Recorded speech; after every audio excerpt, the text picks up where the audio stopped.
23 नवंबर 2023 एकादशी के दिन चुपचाप गाय को खिला दें। ये एक छोटी सी चीज रोडपति भी होंगे, करोड़पति मिलेंगी सभी संकटों और कष्टों से। मुक्ति, मृत्यु, दंड, पितृदोष तुरंत होगा खत्म। पूरे साल आपके घर में भरे रहेंगे अन्न धन के कि आपकी 7 पुष्टि तक करेंगी। रुपयों पैसों पर राज। जी हां दोस्तों, 7 पीढ़ियों तक बैंक बैलेंस बढ़ता चला जाएगा। दुख दूर हो जाएंगे और सुख आपके पास आ जाएंगे। सुख आपके कदम चूमेंगे। यह एकादशी के दिन चुप गाय को ये एक छोटी सी चीज खिला देते हैं, जो कि इस वीडियो में हम आपको बताने वाले हैं। जी हां दोस्तों, यकीन मानिए, इस चीज को यदि आप गाय को खिलाते हैं एकादशी के दिन, तो भगवान विष्णु जी और माता लक्ष्मी बहुत प्रसन्न हो जाएगी। आपके जीवन के जो भी दुख दर्द संकट कष्ट हैं, समस्त दुख दर्द संकटों से छुटकारा मिल जाएगा। आप यूं कहे, आपके जीवन से तत्काल गरीबी भी समाप्त हो जाएगी। समस्त दुख दूर होकर सुख आपके कदमों में आ जाएगी। इतना सुख संयोग पूरे 500 सालों के बाद बन रहा है। आ जाए एकादशी के इस बार बहुत ही दुर्लभ संयोग में पड़ रही है। यदि आप चाहते हैं कि मान विष्णु जी माता लक्ष्मी की कृपा आपको हासिल हो, जीवन से तत्काल गरीबी समाप्त हो जाए, पितृदोष दूर हो जाए, तो दोस्तों आज की यह वीडियो आप मिस मत कर देना। बहुत ही महत्वपूर्ण और लाभकारी वीडियो है।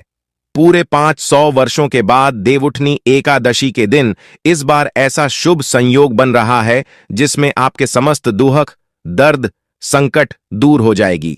मात्र यह एक चीज खिलाने से गाय को। तो दोस्तों कौन सी खास चीज, इस वीडियो के माध्यम से वही बताएंगे।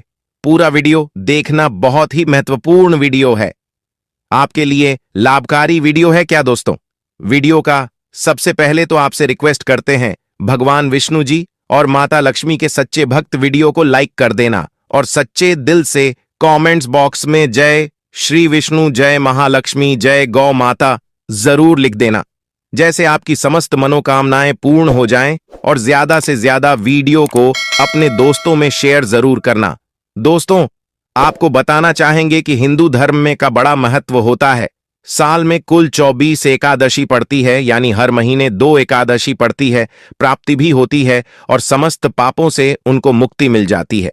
और दोस्तों आपको बता दें, इस दिन आपको भगवान विष्णु जी के साथ माता लक्ष्मी की भी पूजा अर्चना जरूर करनी चाहिए। या दोस्तों इस दिन विधि विधान से भगवान विष्णु जी माता लक्ष्मी की पूजा करें। मंदिर और पूजा स्थल को साफ कर आपको भगवान विष्णु जी माता लक्ष्मी की मूर्ति को स्थापित करना चाहिए। इसके बाद उनकी पूजा विधि अनुसार पूजा करें। व्रत का संकल्प लें और विष्णु जी और माता लक्ष्मी को नमस्कार करें। भगवान विष्णु माता लक्ष्मी की पूजा में आपको फूल, नारियल, सुपारी, फल, लौंग, अगरबत्ती, घी, पंचामृत भोग, तेल का दीपक, दल और दाल, चंद्र जरूर रखने चाहिए। आपको पूजा करें और विधि विधान से भगवान विष्णु जी माता लक्ष्मी की आरती करें। व्रत कथा जरूर पढ़ें और अगले दिन व्रत का पारण जरूर करें। द्वादशी के दिन जरूरतमंदों को भोजन कराएं। यथाशक्ति सामर्थ्य के अनुसार अन्न धन वस्त्र का दान करें। यदि आप ऐसा करते हैं तो भगवान विष्णु जी माता लक्ष्मी प्रसन्न होकर आपकी समस्त मनोकामना को पूर्ण कर देते हैं। और अब बात करें कि से जुड़े कौन कौन से उपाय आपको देवउठनी एकादशी के दिन जरूर करनी चाहिए, या कोई भी एकादशी जरूर करनी चाहिए, जिससे समस्त दुख दर्द संकट दूर हो जाते हैं। 7 पीढ़ियों तक धन दौलत की कमी नहीं होती, बैंक बैलेंस बढ़ता चला जाता है, समस्त दुख जो भी जीवन के दुख दर्द संकट दूर हो जाते हैं और सुख आपके कदमों में आ जाते हैं, सुख आपके पास आते हैं। चलिए शुरू करते हैं। कौन कौन से गाय से जुड़े उपाय। दोस्तों सनातन परंपरा में गाय गंगा और गयात्री का बहुत ज्यादा धार्मिक महत्व है। मान्यता है कि माता के पर 33 कोटि देवी देवताओं का वास होता है। गौ माता की सेवा एवं पूजा करने वाले जातक पर इन सभी देवी देवताओं की कृपा बरसती है। गौ सेवा से न सिर्फ इस जन्म के बल्कि पूर्व जन्म के भी दोष दूर हो जाते हैं।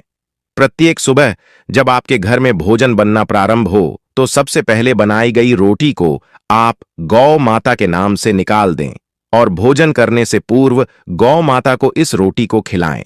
यदि संभव तो काली गाय को खिलाएं। यदि काली गाय ना मिले तो सफेद गाय को भी आप खिला सकते हैं। प्रत्येक पूजा और मांगलिक कार्य में गौ माता या उनसे जुड़ी चीजें जैसे गाय का गोबर, गोमूत्र, गाय का दूध अथवा गाय के दूध से बना घी जरूर शामिल करें। इससे आपको पुण्य की प्राप्ति होगी। सनातन परंपरा के अनुसार जिस घर में गाय होती है उस घर से जुड़े सभी वास्तु दोष समाप्त हो जाते हैं। किसी भी पूजा में गाय से हासिल पंचमयी युक्त पदार्थ का उपयोग जरूर शामिल करें, क्योंकि पंचम के बिना कोई भी पूजा पाठ और हवन सफल नहीं होता। जहां दोस्तों, गौ कृपा पाने के लिए प्रतिदिन, सप्ताह अथवा महीने में परिवार समेत एक बार गौशाला जाने का नियम जरूर बनाएं और वहां गायों को हरा जरूर खिलाएं।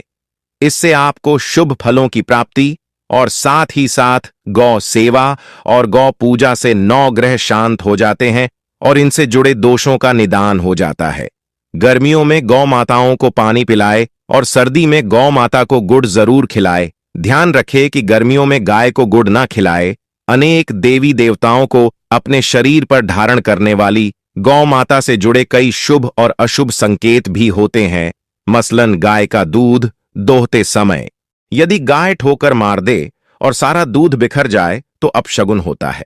यदि कोई निकल रहा हो और गाय अपने बछड़े को दूध पिलाती सामने आ जाए तो निश्चित रूप से जिस यात्रा के लिए आप निकले हैं वह यात्रा आपके लिए जरूर ही सफल होगी और वह काम जिसके लिए आप निकले हैं वह जरूर ही पूर्ण होगा।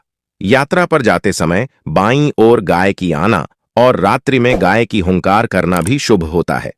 दोस्तों, साथ ही साथ गाय के साथ आप भूलकर भी यह काम ना करें, अन्यथा मिलता है घोर पाप और जीवन भर की परेशानियां। जी हां दोस्तों, गाय को राष्ट्रीय पशु बनाए जाने और इन्हें मौलिक अधिकार दिए जाने की बात है तो सवाल उठता है कि गाय जब भारतीय संस्कृति का अहम हिस्सा है तभी गाय के साथ लोग खराब व्यवहार कैसे कर लेते हैं। गाय दर दर भटकती रहती है, भरपेट इन्हें चारा तक लोग नहीं देते। गाय जब तक दूध देती रहती है तो उनकी सेवा होती है और जैसे ही दूध देना बंद कर देती है तो लोग इन्हें उनकी किस्मत पर छोड़ देते हैं, सड़कों पर और गलियों में भटकने के लिए। ऐसे में गोवंशी जीवों को कोई डंडे से मारता है तो कोई उन पर पानी डाल देता है, कभी वाहनों से इन्हें ठोकर लग जाती है तो बीमार होकर बेचारी ये गाय दम तोड़ देती है।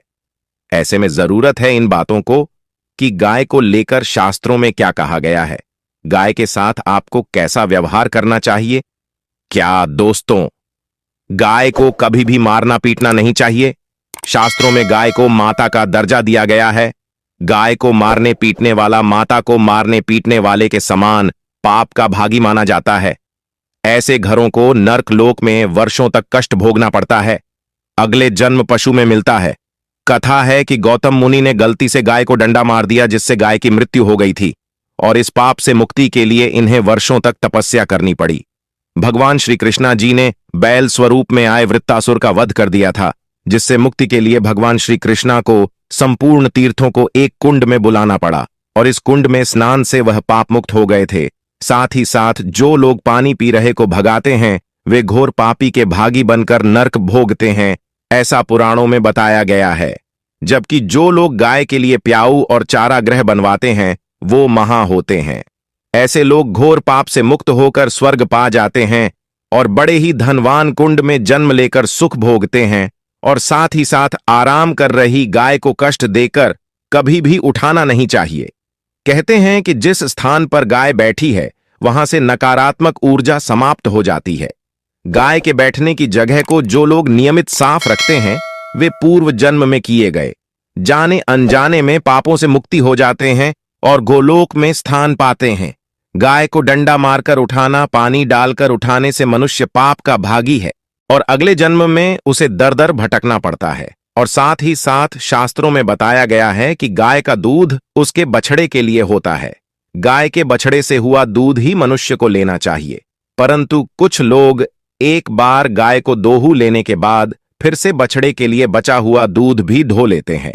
ऐसा करना घोर पाप कहा जाता है। ऐसे दूध को दोहाने वाला और ग्रहण करने वाला दोनों ही पाप के भागी बन जाते हैं। दोस्तों, साथ ही साथ शास्त्रों में कहा गया है कि गोवंश यानी गाय और बैल के नहीं बैठना चाहिए।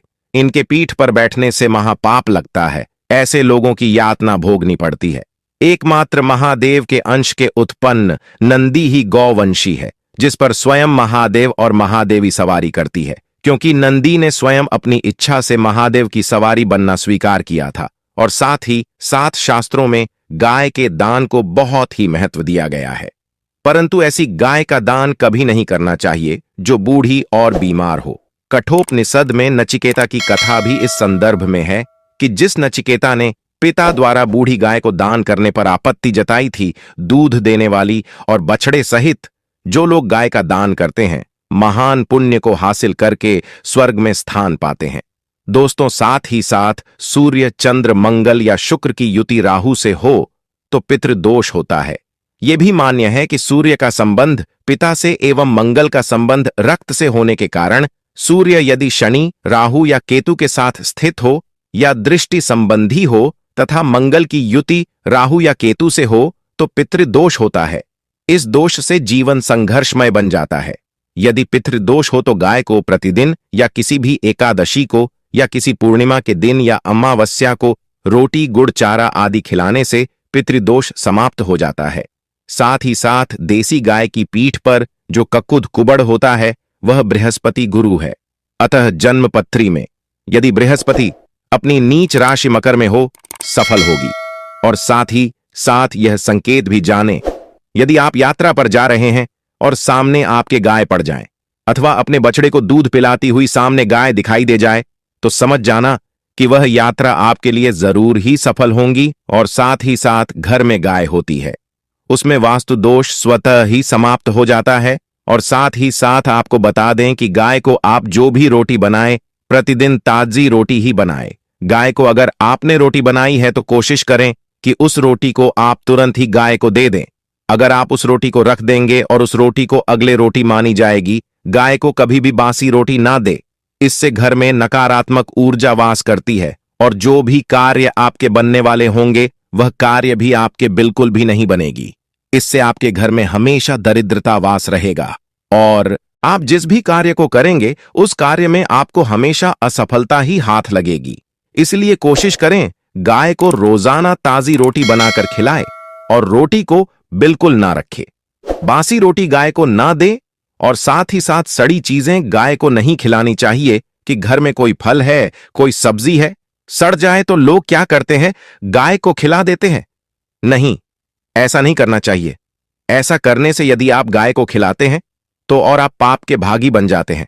आप बिल्कुल भी सड़ी गली चीजें गाय को ना खिलाए और साथ आप आटे की 11 लोइयां बनाकर उनके ऊपर हल्दी लगाए। इसके बाद आप उन 11 लोइयों को एक एक करके को खिलाए। प्रत्येक लोहे को खिलाते समय गाय के सिंघों पर आप हाथ फेरें, पीठ पर हाथ फेरें, मस्तक पर हाथ फेरें, माता गाय के आप चरणों के स्पर्श करें। जहां दोस्तों ऐसा करने से आपके समस्त कार्य बनने लगेंगे। जो दुहक का समय चल रहा है वह भी समाप्त होगा। आपके जीवन में खुशियां ही खुशियां होंगी।